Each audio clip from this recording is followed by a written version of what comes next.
திருச்சி துறையூர் அருகே பள்ளி கட்டடத்தின் மேற்கூரை பூச்சு உதிர்ந்து விழுந்த சம்பவத்திற்கு கண்டனம் தெரிவித்துள்ள அண்ணாமலை, சிறு குழந்தைகள் படிக்கும் பள்ளிகளிலும் ஊழலா என கேள்வி எழுப்பியுள்ளார்.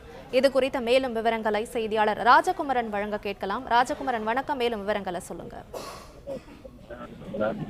பாஜக முன்னாள் மாநில தலைவர் அண்ணாமலை வெளியிட்டிருக்கக்கூடிய இந்த பதிவிலே தமிழக அரசு பள்ளி கல்வித்துறைக்காக செயல்படுத்தி வரக்கூடிய அந்த திட்டங்கள் எல்லாம் முறையாக சென்று சேர்கின்றதா என்று கேள்வி எழுப்பியிருக்கின்றார்.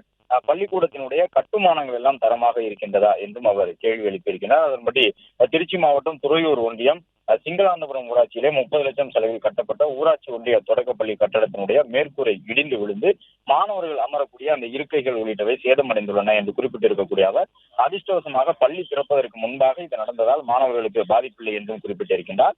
சிறு குழந்தைகள் படிக்கும் அரசு பள்ளி கட்டடங்கள் கூட இந்த ஆட்சியின் ஊழலில் இருந்து தப்பவில்லை என்று குற்றம் சாட்டி இருக்கக்கூடிய அவர், பள்ளி கல்வித்துறை அமைச்சருடைய சொந்த மாவட்டத்திலேயே இந்த நிலையில் தான் பள்ளிக்கூடங்கள் இருக்கின்றன என்றும், இந்த பள்ளி கட்டடங்களுக்கான ஒப்பந்ததாரர் யார், எந்த அடிப்படையில் அவர்களுக்கு ஒப்பந்தம் வழங்கப்பட்டது என்றும் கேள்வி எழுப்பியிருக்கின்றார். அரசு பள்ளிகளில் படிக்கக்கூடிய ஏழை எளிய மாணவர்கள் பாதுகாப்பை உறுதி செய்ய இவை அனைத்துக்கும் பள்ளி கல்வித்துறை அமைச்சர் தான் விளக்கம் அளிக்க வேண்டும் என்று குறிப்பிட்டிருக்கக்கூடிய அவர், திமுகவினர் நடத்தக்கூடிய தனியார் பள்ளிகளுக்கு ஆள் பிடித்து கொடுக்கும் வேலையை செய்வதற்காகத்தான் பள்ளி கல்வித்துறை அமைச்சரா, பள்ளி கல்வித்துறை என்ற ஒரு துறை இருக்கின்றதா என்றும் கேள்வி எழுப்பியிருக்கின்றார். தமிழக அரசு பள்ளிகளில் மாணவர் சேர்க்கை விகிதம் குறைந்து கொண்டே இருக்கும் பொழுது தொடர்ந்து அரசு பள்ளி கட்டடங்கள் இடிந்து விழுவதன் பின்னணி என்ன என்றும் அவர் கேள்வி எழுப்பியிருக்கின்றார். விவரங்களுக்கு நன்றி ராஜகுமரன்.